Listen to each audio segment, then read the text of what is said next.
This podcast is part of the Planet Broadcasting Network. Visit planetbroadcasting.com for more podcasts from our great mates. Welcome back, everybody, to another episode of Caravan of Garbage, where we've circled back round. We're Breaking Bad big time because... Look, Twilight, all right? We just figured we'd finish it off. We'd finish it off. We were like, should we do a joke? Do we do a big trick? Do we do some sort of big trick where actually this time we do Batman Begins and it makes all the people who have somehow invested in the Twilight Saga sad because we didn't do the last Twilight. But then we're like, personally, I'm like, I gotta know what happens to that Twilight. Gotta know what happens. So here we are, we're back, Twilight 5 this time. It's Twilight. This time it is Twilight. Leave a like if you could. And because last week was... Well, we watched half a movie that was the length of a full movie. This week is the other half of that movie, which is also the length of a full movie, which is what happens when you take a book with not very much content and drag it out with a montage of meeting different vampires and then a fight that didn't really happen. Absolutely. Yeah. And what you do is you add a very long late 90s X-Men style title sequence. Yeah, you do, don't Just you? flying through DNA, or in this case, a forest. And it's turning to Frozen because her blood is turning to... Bella got what she wanted. She's a terrible vampire now. She can run through the woods on a green screen mat or whatever. She can eat a cougar. I looked it up just now. I found an article from 4 years ago that says eastern cougar officially declared extinct. So I'm not saying she certainly didn't not contribute to that. Do you think there's a chance, like when Steven Spielberg made Jaws, that it did nothing for the sharks out there in the world who are just trying to live their life? And so there's Twilight fans out there tackling and killing cougars. Absolutely, yeah. Is that what's going on here? That's definitely what was going on, yeah. So yeah, her thirst is out of control, but luckily one of her powers is that her thirst is not out of control, actually. That's very handy. I think so too. But boy, is she strong. Boy, is she good at arm wrestling. Boy, is she mad at Jacob. But why would she be mad at a grown man falling in love with a baby? What do you think that is? I think the answer's actually contained in the question there. Okay, sure. If you review that again. And also, I'll have a note here. It just says, just get a regular baby. Look, I know. I know. It's even worse in this one. Bill Condon is directing this one as well. Yeah, he directed yeah. the last one. He's directing this one. I think this is the best looking of the five. Except for the baby. Except for the baby, which is a nightmare. It's just horror. Look, I don't know how they normally film babies for movies, but they didn't just like film a baby for a couple of hours and go, there's a frame where they look happy, there's a frame where they look sad, let's cut that in. Well, just like they're like, no, we need to CGI in its expression, exactly how we need it. Well, I'm so glad the baby grows up almost immediately. We don't have to deal with the baby. Well, actually, I wanted to show you that because I don't think the initial idea was to CGI this baby, get a regular baby. They actually went for initially an animatronic baby, and this may answer your question as to why they CGI'd. Oh, you have a the photo, baby. okay. Oh no, that's what's with its frog? eyes? It's maybe have none of these people seen a baby? Is that? Yeah. That's wild. I know. Although I you know what they've done though, because the that? actor who plays the child. Keep looking at it. No, I don't want to. The child that plays the Mackenzie Foy. Renesmee. Ren Smith. What they've done is they've taken a photo of her and they've worked backwards to the animatronic. Yes. And but they've not gone, but we need to have a baby at the end of this. Stop showing it to me. I hate it. Yeah, absolutely. So it's very bizarre that you couldn't just get a series of babies or a series of little girls. You know what I mean? Yeah. Just strange. Why did you do that? I mean, aside from that, it's a perfect series. I wonder that maybe in the book, the baby is described in a very specific way. It's ugly. It looks like an animatronic freak. Something you'd put in a bin. And the fans would have rioted if they didn't get exactly that freak. So when Bella comes back from the hunt initially, she's like, Jacob, what are you still doing there? Still doing here? And he's like, Bella, how great you look and how great you and Edward look together. I'm so happy for you now because I no longer have feelings for you because I'm in love with this baby. And she's not very happy about it. And he's like, look, it doesn't mean what you think. And then, she's upset that he has, quote, some moronic wolfy claim on the baby. Not an incorrect statement. And look, again, they play it off for a lot of this movie that, he's like an older brother figure. He's a father figure. But then towards the end, of course, we flash forward and that's clearly not true. That's clearly not what's going on here at all. And let me just say also, Mason, poor Charlie, as in Bella's dad. Because first of all, Jacob shows up and he goes, something's gone horribly wrong with your daughter. I mean, she's fine, but something's wrong? Something's wrong. She can't talk to you on the phone. Yeah. Can't see her. Does this help though? I'm a wolf. No, that's really confusing actually. Yeah. Is your thing to do with her thing? No. Those things are unrelated. I mean, the thing that I turn into has a blood feud, a millennia-old blood feud with the thing your daughter's turned into, but no, and also you can't see her. Except he can, because one of her powers is that she can just not bite people. Initially, she's like, I'm going to bite this dude up this mountain. But also, I think I mentioned in an earlier episode, just put contacts in with the eyes, and they do this. So well done, director Bill Condon, for anticipating my criticism 12 years before I made it. That's right. Yeah. Excellent Can you work. unding that CinemaSins bell? You can never unding the bell. I love that in that scene though, before she gets visited by Charlie, the Cullen family giving Bella tips on how to appear more human. Yeah. How dare you, the Cullen family, the weirdest family in Washington? What are you doing? So little things like move your shoulders, don't sit so straight, pretend you're breathing. I don't know. But be sure to wear odd clothes and stare. Yeah. Don't forget to do that. That's super important. But I just feel bad for her dad because he never quite figures out what's going on. He knows something's up with that baby because it keeps growing every time he sees it. But nobody ever sits him down and explains it to him because of so I don't know, because he's in danger? I feel the genie is out of the bottle at this point. Yeah. Not that there's any genies in this. Or is that there, we mate? know of. Sexy teen genies? Yeah. But I guess also if they tell him someone who's got the power to read minds would figure out that he knows, and that's why they don't tell him. Is that it? Maybe. Yeah. Oh, maybe because of the Volturi. Speaking of. Those fancy Italian vampires. Those Italians, they're back. And you know what? They hate freaks. You know? It's true, they're like, yeah. nobody different, thank you. Did you? I know it's a franchise for teens, but I think it's extraordinarily unlikely that they got all these internationals together, and at no point does anybody drop an old timey slur. Yeah. Oh, those Polish vampires! I think they're a bunch of no. You know what I liked? Yeah. I mean, look. Some of the international vampires, they gather the Cullens gather up all their international friends who want to make a stand against the Volturi, right? Romanians. Right, and some of them feel dangerously close to cultural stereotypes, obviously. And I'm like, I don't know how to feel about, that's some sort of cultural dress. What is that? Oh, that's very native, but I don't know what native to what. Where are you really from? Have you just come from a rave?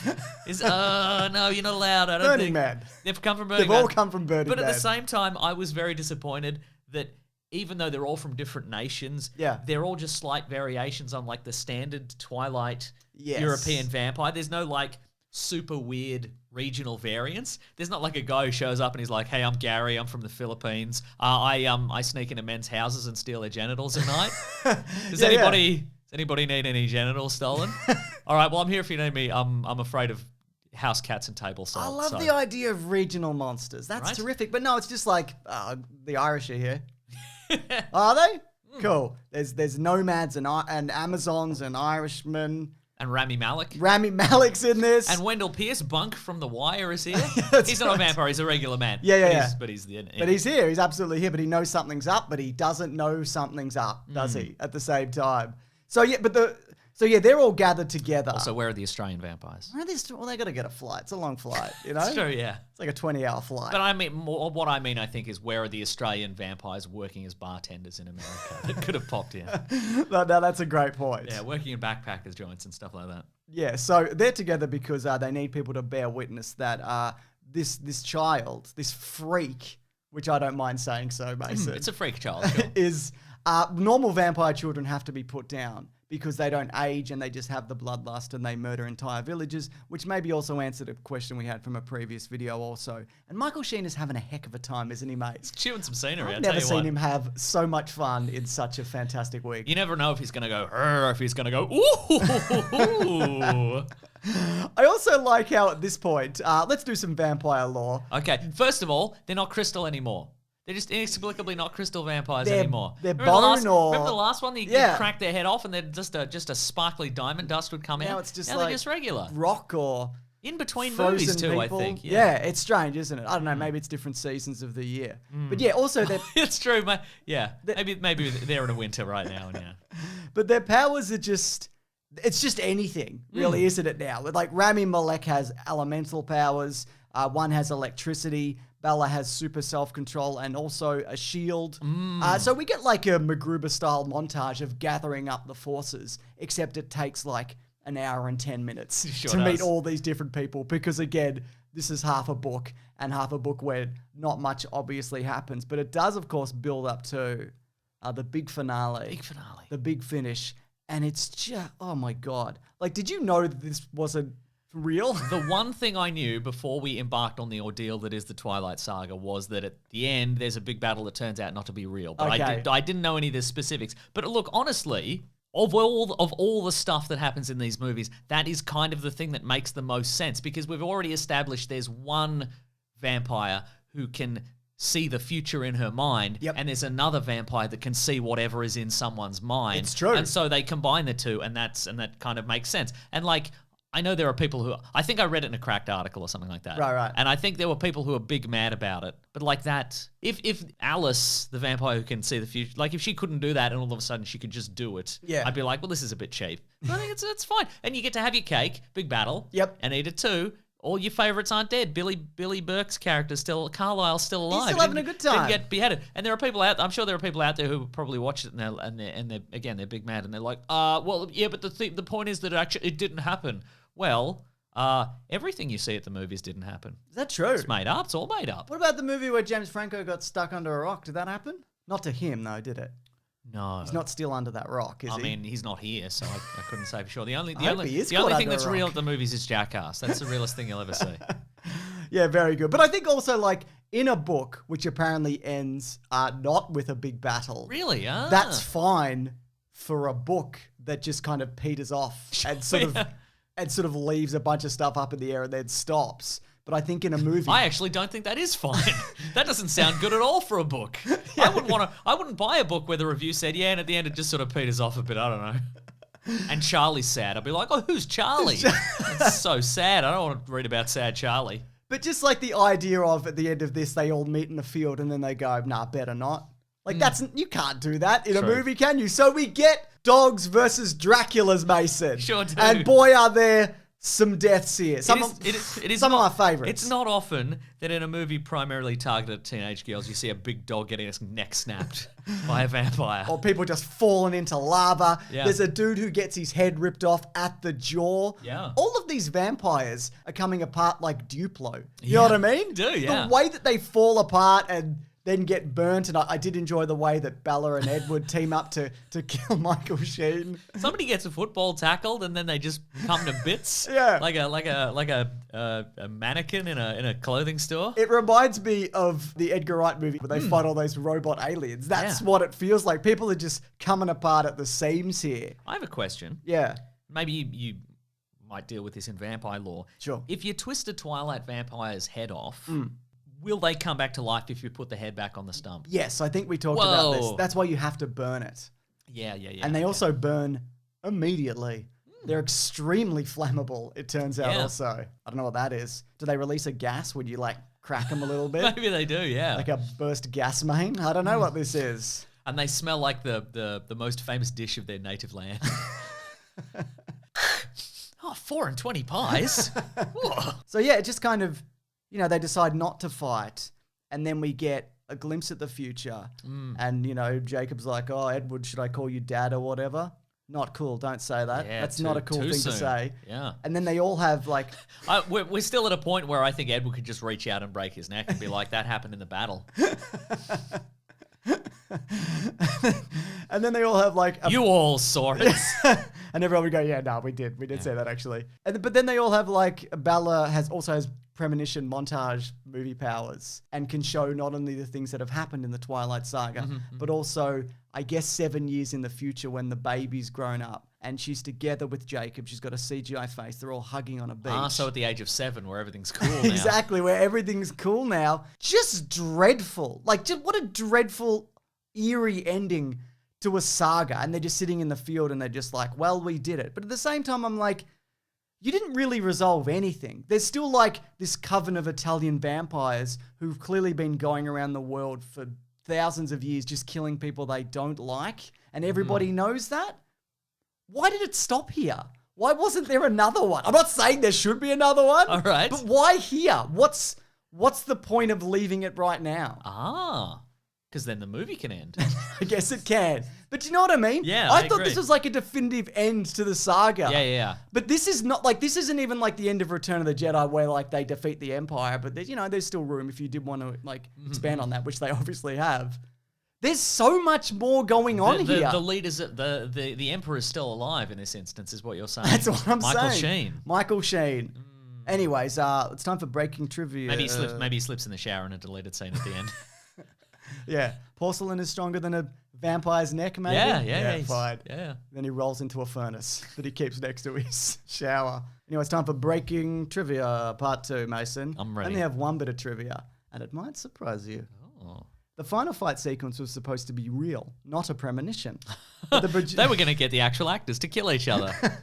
but the producers demanded to stick with the book's anticlimactic ending. Terrific. Bill Condon said that he liked the grittier and darker ending where most of the Cullen family would die, but the author Stephanie Meyer disagreed and insisted to end the film her way, which I guess makes sense. It's her franchise really at heart, Sure. and she can absolutely do that. Did you know, though, that this was the biggest Twilight movie of the franchise? Budget of 136 million, which was mostly covering up that horrible animatronic baby. It made 829 million, which again makes me go, why did they stop here? Right? It's baffling to me. That's like later stage Marvel money. Exactly. That's so much money. And I guess also they had another series that Stephanie Meyer was working on, The Host, which they made very soon after that. So I think they were thinking, we got some room here to move. Also, like there was Hunger Games at that point and probably other things that were attempting to get off the ground, which we have talked about. But Maybe Stephanie Meyer's muse just wasn't calling anymore. You maybe know what that's I mean? the case. That's what happens. Sometimes you go to ring your muse and there's no answer. And you're like, did my muse move and didn't tell me? They didn't even leave a Was there a forwarding muse number. move? But I thought what an interesting thing to kind of end this on would be. Well, look, all I'm saying is that there's no way that like the film producers weren't calling her every day. You're probably for right. like yeah. the next few years. They're probably still calling her now, being like, "You got anything? You got anything in the tank? You reckon they might be doing something now?" Call your muse. Yeah, call your muse. Or we're going to get you. We'll get you.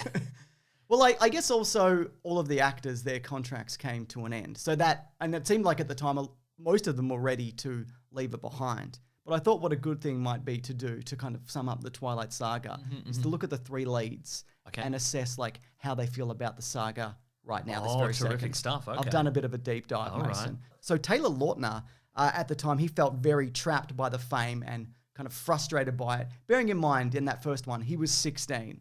Sure. You know what I mean? Yeah, right. And he's got grown adults like lusting after him, and all of these things. It's like when you see with like and children. and children But probably also. no one his own age. Yes, probably. But then it's like with you see how the people treat like the Stranger Things cast. And it's Yeah, like for these sure, are yeah. children, you know? Yeah, Maybe just definitely. fucking back up because they're children. Maybe stop texting him. Yeah. Dude. So stop texting the girl, 11. Stop texting her. Yeah, but have you seen the way like We know you're going to ask her out when she turns 18. Don't do it. It's weird. Who are we talking about? I don't know. This is a hypothetical person. So he had trouble going on a walk or going on a date. Fans would meet him screaming at the airport every time he went to go anywhere. And he also said at the same time, when that all kind of gradually went away, it felt weird because then he's like, do people not actually like care about me as a person? Yeah, right. So for like 10 years, he didn't go to a grocery store or a mall, and it made him like quite anxious and a bit of a shut-in. Wow. Which is absolutely fair enough. But And good practice for now. That's right, exactly. But doing much better now, though. Like that's moved on. He's obviously done a lot of work since then, and he's just kind of he's not resentful of the era, but he's glad he's done it, but he's also glad that he's through that particular time. Yeah, right. Let's look in at Kristen Stewart, Mason. Okay. She said about on the topic of the Twilight resurgence on Netflix. She said, I had no idea. This is great. I saw it was on Netflix. I was on and looking through it. It's weird. It feels incredibly far away and also still not that far away from me. She added the anniversary, made her realize I'm old, my God. Now it's like, wow, I have to go to my high school anniversary already. It's rad. I think it's amazing. So there you go. All right. And Robert Pattinson says, so this is about how he chooses roles off the back of Twilight. Because he he did his very best to kind of not be typecast, you know what I mean? Do like Absolutely, oddball yeah. stuff and all that. And he's finally now like on board, like another big property. He says, I'm constantly doing risk assessment, which drives everyone crazy, trying to predict every single element that could possibly happen. And then at the end, just be like, fuck it. I'm going to play a lighthouse keeper who fucks a mermaid. I think this is the right move. So yeah, they all look back on it fondly. I know also Catherine Hardwicke, who cast the first movie, has talked about how she felt guilty, like thrusting these three people into this insane level of fame, which none of them were anticipating, because who knew that this would be like the biggest thing for 5 years? But I guess also, like, what's the alternative is to cast like grizzled veterans of Hollywood already. You know? Yeah, great point. Get Eastwood. Get Eastwood. Yeah. You're talking about Eastwood's son, Scott Eastwood. Scott Eastwood, yeah. Grizzled veteran of Hollywood, That's Scott right, Eastwood. Scott Eastwood. Fast and Furious star Scott Eastwood. That's who I'm he's talking about, He's in yes. one of those, isn't he? Certainly. 7-ish? 8? Seven Maybe or 8. 8-ish, yeah. Here's a question for you, though. I know we're going to miss a lot of things from this series. For example, Absolutely. Edward's sensible Volvo. We get another Oh, one this we get time the, around. we get James. We get the beautiful Volvo S60. Let me tell you, that's a compact executive sedan. 62,990 drive away. Really? Yeah. Also, Lawrence, who's editing this, if you could put in a sensible Volvo montage. Oh, that'd So be I feel terrific, like yeah. that's what I miss most about this series. But yeah, do you, I guess, I mean, I talked about like how it just ended abruptly. Would you, in Yes. particular, like to see another something from this? Yes. Yeah. Yes. They'd have to de-age everybody, though they No. mostly look pretty good, don't they? You Just do say some- just say there's a vampire disease. Oh no, there's a vampire They all disease. look like you all look like the age you would be if 10 years had passed. I know. Oh no, you look early 30s. Oh Yeah, you're in your no, early 30s. I know. Yeah, absolutely. I guess I would. Would you want it to be like tongue in cheek, or completely not self-aware like these ones I are? think one of the strengths of this is that it's not tongue-in-cheek, that it is just straight-laced most Yeah. of the time, very serious. Like, all the silliness is just like, they just barrel through it like Sure, it doesn't yeah, exist, uh-huh. you know? I think that's one of the strengths of this. You don't need to be like, wink, wink, nudge, nudge, kind of, isn't this a bit silly? This series, I don't think would have worked if it was that. Yeah, right. You don't need to Iron Man, like, up this, you know what That's I mean? true. All right, but I mean, yeah, maybe give us another sequel where they finally deal with those pesky Italians. You know Yep, what I mean? absolutely. Get all the slurs out you want. You know? Yes, yes, yes. And guess what, Mason? This is Caravan of Garbage, and I know people have been very patient going through this Twilight series. They're like, we just want something Batman from you guys. So guess what? Big surprise. Here's a hint towards next week. We're doing Catwoman. What do you think? Nice, that's good. Did we That is- decide on that? I don't know, but I'll take it. Yeah, I haven't seen it, so No, neither have I. yeah, there you go. What a world. Probably good. Yeah. And if you It's probably the reason we haven't seen it in decades because of how Probably. good it is. Also, if you do want to see these videos early, you actually can if you head over to bigsandwich.co. That is our private Patreon service. It's only $9 a month, but you don't just get that. There are literally thousands of episodes of our podcast, The Weekly Planet, where we talk movies and comics and TV shows, that comes out every Monday, comes out there Sunday. Other bonus podcasts, movie commentaries. Is there anything else worth mentioning there, Mason? Sass. We're even sassier Very sassy. on bigsandwich.co than we are on these videos or on our regular podcast. It's true. Yeah. We're even ruder. If you can believe it. That's right. If you do have any suggestions for what you want to see here, please let us know. You know, there's a big lineup this year. We're getting new Star Wars. We're getting new Avatar. We're getting new Marvel stuff. That's right. You know, the three things that we get now. We're getting all of those things this year. We've also got an Uncharted. Oh, yeah, with the that's guy right. from Marvel. Yeah. So Yeah, that's true. That happened, didn't it? All right. Thanks, everybody. grab that jam, you guys. We will see you next week. Goodbye. This podcast is part of the Planet Broadcasting Network. Visit planetbroadcasting.com for more podcasts from our great mates. I mean, if you want. It's up to you.